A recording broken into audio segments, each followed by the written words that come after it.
and everything that you do for the world to help defend against this coming radiological attack, I guess, from the EMF, different situations, RF situation, I can say that. So go ahead and take the floor. Well, thank you, Stephen, for having us on. Like you said, we've been watching your program for quite a while. You absorb quite a bit of information, and we think that your audience is quite capable of understanding what's happening with regard to EMF. Early in the morning and into the evening, you need to be able to get some rest. And on top of that, I was trying to keep myself fit, but none of that mattered when I couldn't get any sleep. And I tell you, 3 or 4 days of not getting any sleep, and you're done. You're done. You start hallucinating and everything. Definitely no fun. I'll tell you one of my problems. I'm gonna let you come back in, but I want to talk about one of my problems. It was HDTV, it was a smart TV, right? I don't have any TVs now, like dead serious. No TVs in the house because it's a giant weapon hitting you. And then when I used to sit in front of TV, the newer ones, it started making my body hurt. So I was like, whoa, I gotta because at the time I didn't have anything for radiation shielding as far as just a phone thing where you put the case in there, the anti-tracking bag and stuff like that. That's all I had. So I end up getting rid of the TV. And the whole thing, the misconception about the RF shielding technology, some people was like, whoa, wait, is that pagan? It's a pyramid, And, you got to clear those misconceptions up, too, because I thought about that when I first got into it. I didn't know anything about it. And then I studied it, and then I now have it in my house.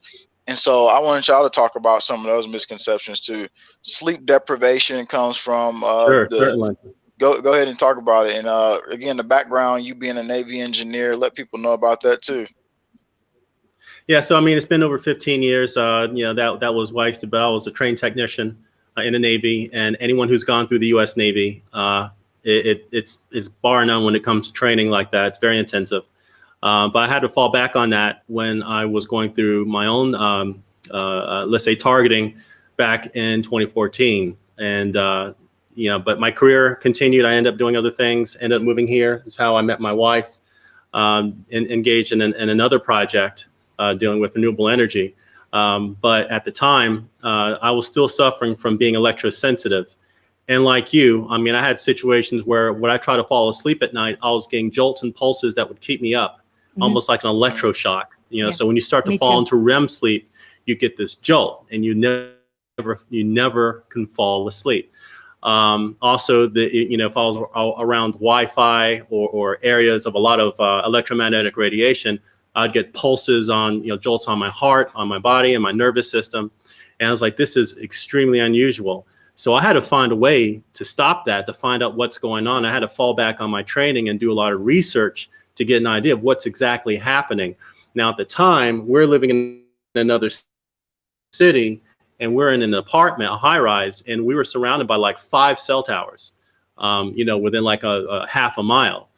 And so started doing research. A friend of ours gave us this puck that had aluminum filings in it. And they said, well, try this. This might help you sleep. Me being technical, I'm looking at this. So how can this help me? How can this possibly do anything? This, just have it next to you in the bed. So that was the first time I was able to sleep in 2 weeks at the time. That's how bad some of my insomnia got. Yeah. And I couldn't sleep for weeks at a time. So after that, I started to do some research on what is this thing about having materials, specifically layers of conductive and plastic materials layered together. And then I ran across the work of the late Dr. Wilhelm Reich, and how he was explaining how, as human beings, we have a bioenergetic field around us. This field is in all living things. It has a strong connection to the electrical fields, but it's also a field on its own. It's a life force, if you will. But it couples to these other things. Now, he had to find a way in his research over a couple of decades to measure this field. So he started creating these devices called accumulators. And he found that these devices function and be able to capture this field, and creating boxes that were layers of metal and non-metal, taken to this part where you have a puck, that's epoxy resin, which is the plastic, and you have the metal, which is the filings on the inside. So when people have composites like that and they call it orgonite, understand it comes from a scientific basis. The way it works is scientific. 5G wireless may lead to inaccurate weather forecasts due to radiation leakage. Now they'll tell you that radiation leakages happen due to weather forecast, but they can't tell you it's coming from a cell tower. And so, what do you think if we go from here? That's Side Tech Daily. Where do you think it goes from here? Since we already know everything is being deployed on us right now, and then you can get into how we beat this stuff. And back to the stuff you were talking about. Well, one thing I can say is there's a series of studies, lawsuits actually, about cell phone towers. So the companies that are putting up these towers, they know exactly what their technology does. And there's many, many lawsuits against it. I don't have it at hand, but you can look it up and you can find in their brochures talking about their technology, they have all these disclaimers that they can't be sued, because they have been sued in many different countries around the world. Italy is one where somebody sued the cell phone towers for, I think it was brain damage. Yes. And they won the lawsuit. It's really big in the EU. So they know what their technology does. For the most part, most kids are in the phone all day. Okay, it's ways you can help your children out, and you can stop most of the radiation that's hitting you. And I know 6G is coming too. That's even crazier to talk about. But as we get into this, the phone cases y'all have, I see y'all have some sleeping pods and everything. I actually haven't seen the sleeping pods. How does that work? Because can I talk about go on. Yeah. I see some fabrics as well and stuff that people put around their beds and stuff to stop radiation as well. So let us know about that. That's a sleeping pod right there. So this is the sleeping pod, and this is by far our most popular product that we make. And it started a while back because, as Tavon was saying, he was having trouble sleeping. So was I. I had the same problem. So I asked him, because he was making pendants first. He started with pendants and some plates and things. And I said, could you make something that I could have in bed with me, that I could, like, hold up against me or maybe put under my pillow? Because I was having a hard time sleeping. And when I put a pendant on, I felt an immediate calm come over me. But I had that same kind of thing he was talking about, that joltiness. When you sit in front of the computer screen for way too long and you start to get really irritated, that's what was happening. And I totally insomnia level stuff. It was awful. It was ruining my life. And I had it for years and years and years. So he made the sleeping pod for me. And that was 3 years ago, I think. Yeah, maybe 3.5, something like that. I sleep like a baby every single night. It's come out in studies that they had anti-radiation, and then the link is in the comments, everybody. And they had basically areas like the Egyptians. They had big giant pyramids, and it was radiation resistant, RF resistant. Like, they're serious. You can look at studies on that we wanted to get out.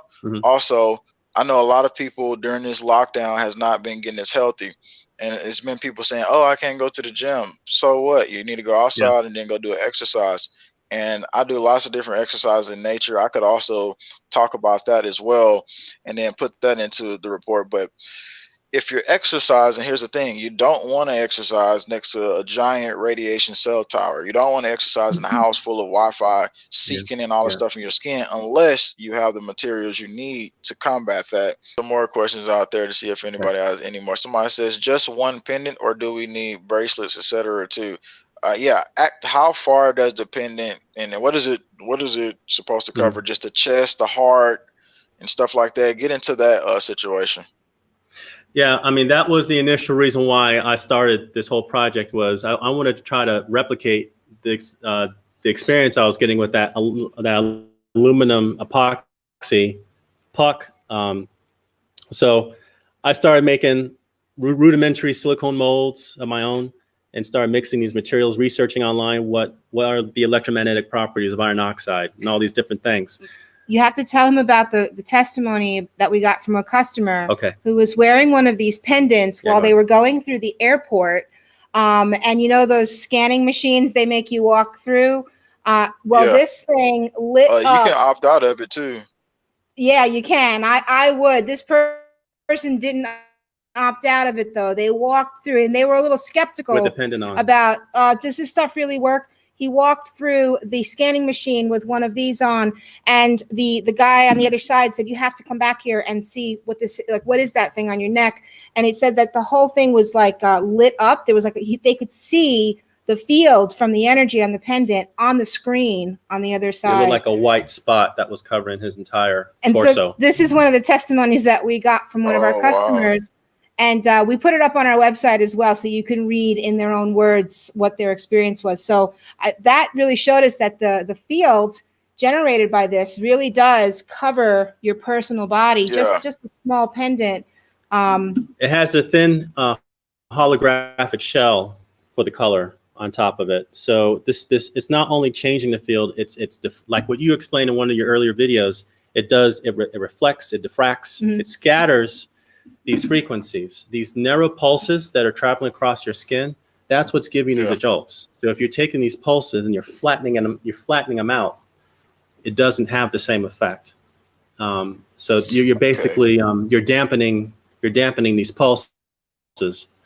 And then if somebody had an EMF reader, sorry for cutting you out. If somebody had an EMF reader, wouldn't they also be able to tell that the radiation went down inside the house? Because that's another way you can also know that it's actually effective too.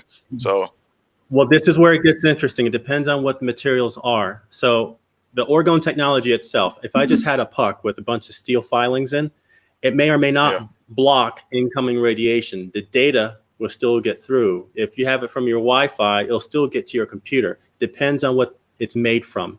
Just like any other RF shielding type material, it depends on what it is. So when we say that, so this would be like a transforming technology. It changes from one form and turns it to another, so that's more compatible with your plants, your animals, and your body. But on top of that, you have to take basic EMF protocols also around your home. And then we do a video that also describes that as well. Like one analogy I use to try to explain how they work is that it doesn't just block energy, it transforms it. So it's kind of like a water filter. So you have dirty water in one cup, and then you pour it through a filter and it cleans it. And now you have another cup with clean water. And you're saying, well, how many EMFs is that? But it's still one cup of water. You haven't changed the volume, but you've changed whether it's dirty or clean. And the way that you can measure that is around things like plants is a great idea. Like if you had clean water and your plants grow very well versus dirty water, the plants are not growing as well. So there's tests and measurements that have been done using this natural technology that shows that the energy, it cleans up the dirty electricity, the EMFs, the dirty electricity, it cleans it up so that the cellular structure of living things can grow and flourish like they're supposed to without being bombarded by the pollution. Also, what you described as water is a great analogy. Yeah. Well, with the energy field, what's happening is these materials are water absorbs this energy. So one of the tests she was referring to is done by the University of Pennsylvania. Only in the past couple of years, they replicated the Wilhelm Reich accumulator experiment, where they had a little small box of steel and cotton, layers of steel and cotton in it, and they put plant seedlings inside this box, and they compared it to the control box, which is a wooden box with seedlings in there. And the seedlings grew most of them germinated within the accumulator box, and they also grew quicker and healthier. And the only conclusion they can draw, trying to isolate all the variables and replicating this old experiment that's decades old, is the water that went into this box absorbed the energy that's inside that box, and the plants obviously took in the water, and they became healthier. So these materials are giving the water, because we're water beings, and obviously most living things have water in them. They're absorbing this energy through the water, and that's why we tend to sleep easier and things because of this kind of technology.